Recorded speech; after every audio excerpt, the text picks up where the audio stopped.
Hey everyone, welcome back to another video. So I'm gonna be real with y'all. Gamescom's opening night live was not the best. I don't know whether it was the announcement that was shown or I think the show's pace was a little off. It just wasn't that great in my opinion. But even though it wasn't my favorite showcase, some of the announcements were really cool. Showed off some nice gameplay.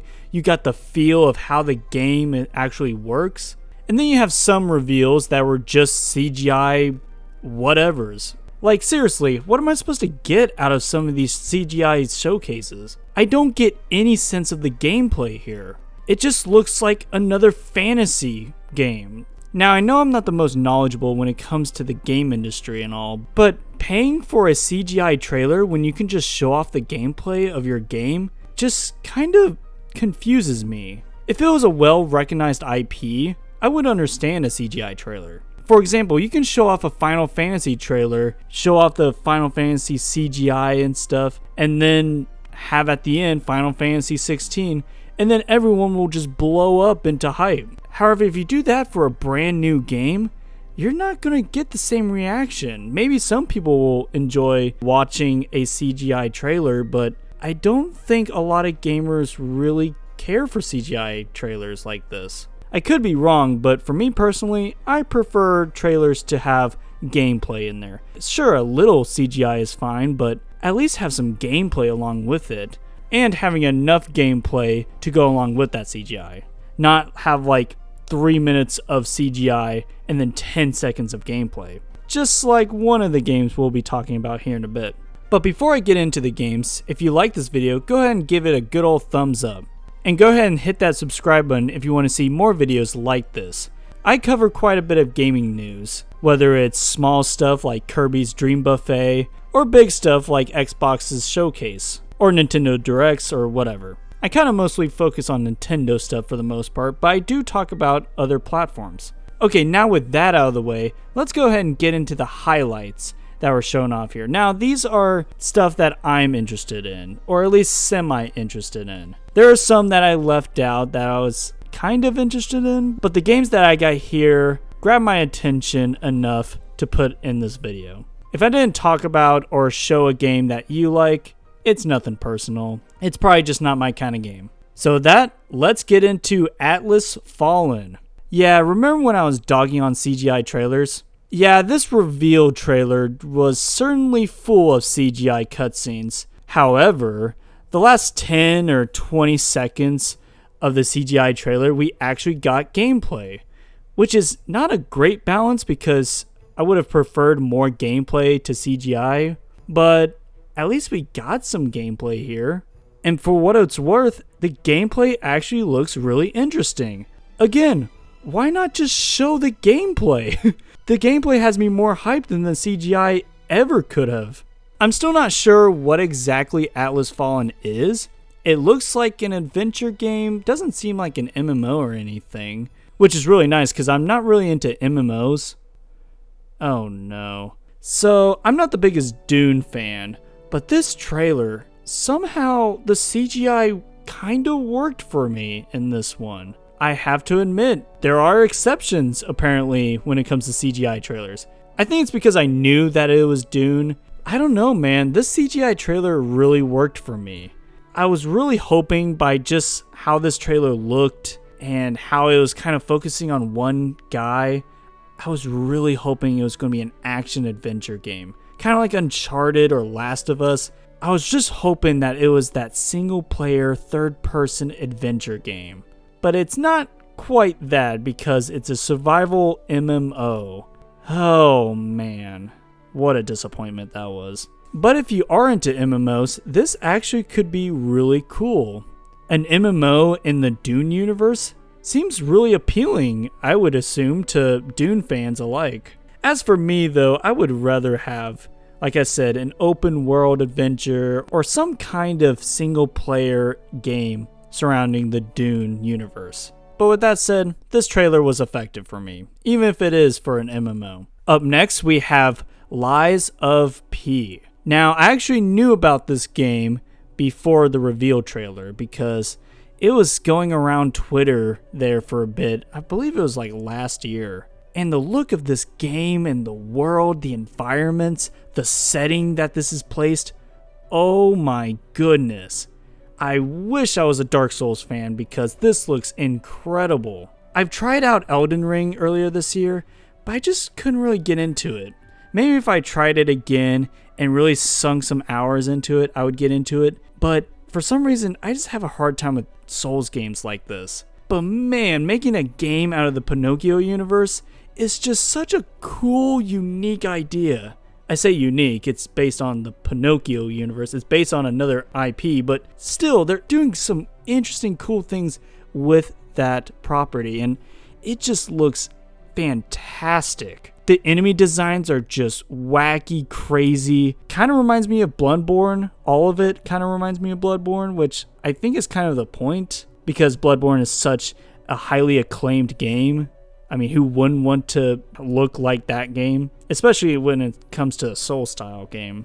Yeah, man, Lies of P. Who knows? This could be the Souls game that actually gets me into the Souls genre. Either that, or it's another Souls game that I buy, support the developers, and I don't actually beat the game. So either way, this game looks great.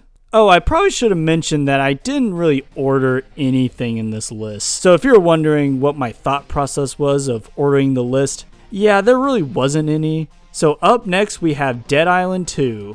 Finally. I've been hearing about this game forever now. Back when I actually used to kinda like Dead Island. I played the first two games, Dead Island 1 and Dead Island Riptide, I want to say. But yeah, I just haven't really cared about the Dead Island series since Dead Island 1 or Riptide, which I only played like a little bit of Riptide. But yeah, man, I'm kind of happy that fans are actually getting another Dead Island, because I know it's been so long for this game, and who knows, maybe Dead Island can learn a lot from games like Dying Light, especially with the parkour system in that game. Now granted, you don't want to be too similar to Dying Light, but there's some interesting concepts that they can take from Dying Light that they could maybe implement here. I'll be honest with you, I'm probably not going to pick this one up, solely because I'm just not really into zombie games as much as I once was. That said, I'm really happy for the fans that they actually get to play this game. Up next is Phantom Hellcat. This is another rare world premiere that actually shows gameplay. I don't think there's any CGI in this, which is fantastic because the game itself looks really interesting. I love the part where the main character is on the stage surrounded by enemies and the spotlights are hitting all over the place, so there's some dark spots, but it's also kind of lit up.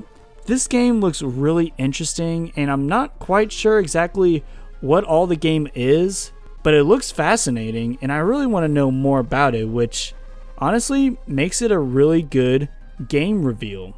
Up next, we have yet another divided Sonic game on our hands. And I gotta say, I see a lot more positive reactions to this trailer in particular when it comes to Sonic Frontiers. If you've seen my videos before, I'm not the most positive on Sonic Frontiers. However, with this trailer, the game looks better. I still have my reservations on this game. While I do think it looks a lot better than what we've seen in the IGN gameplay reveal, it still has me a little nervous. Which, by the way, we do see a new world, and I believe it's confirmed that it's going to be 5 worlds that we can travel and explore, which is really cool. Sonic Frontiers has always been described as open zone, which has never bothered me because I kind of prefer open zone, at least in a game like this. Granted, I would love an actual open world Sonic game, but for Sega dipping their toes into the open world genre with Sonic, I appreciate that they're going open zone for this one.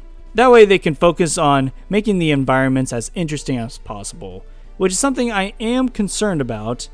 That with, like I said, the wonky animations and stuff. Although in this trailer, and this trailer is probably the best that the Sonic Frontiers game has looked. It actually has me a bit excited for the game, not gonna lie. I think the thing that excites me most about the Sonic Frontiers trailer was actually the story mode, which was kind of weird.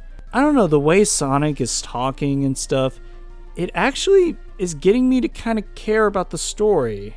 I don't know, the writing is just different, which it is different. The more serious tone seems to be working in this game, which I didn't really expect. I can talk about this Sonic Frontiers trailer in another video. I have a lot to say on it. So let's go ahead and get into the final game that really caught my eye. And honestly, this game is probably my favorite reveal of the entire presentation. It's really good. And that game, of course, is Where Winds Meet. Now, to be a little bit negative at first, the frame rate didn't look too hot in the trailer, but of course that can always be smoothed out. Sometimes the combat can look a bit stiff. I can't tell if that's the frame rate that it's going that makes it look a bit choppy, but who cares, man?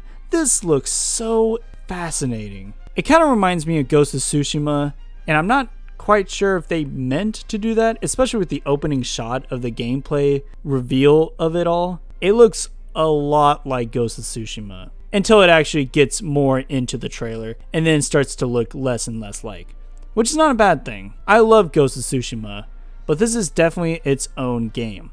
Definitely leans more towards fantasy as we see the main character hopping across the water, which, hello? Yeah, I'm sold.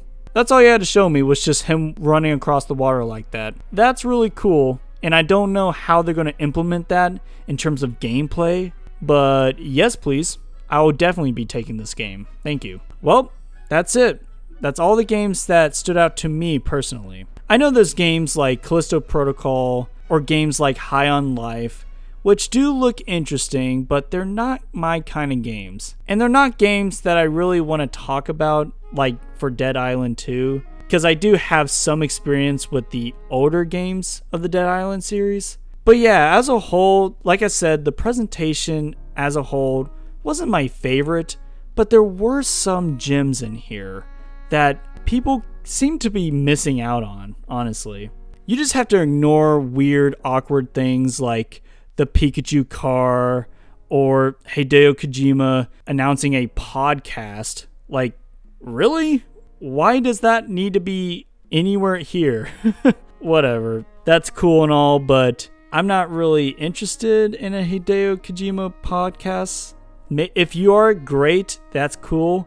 But did it really need to be announced here? If anything, Masahiro Sakurai's YouTube channel should have been announced here, because that is way more hype than Hideo Kojima's podcast. But of course, that's just me. I really enjoy Sakurai, and I'm not too familiar with Hideo Kojima's work, so that's a bit of a personal bias on my end, but it's still weird to have stuff like that announced in a presentation like this. It was cool to see a new DualSense be announced, more so for the hardcore, quote-unquote, players that want to modify their controllers, the joysticks, add some buttons to the back, all that good stuff. I've never really been the one to mod my controllers like that. Like, I just like the controller as is. I don't need more buttons. But it is really nice to see Sony jumping on board with that kind of controller, just like Xbox already did.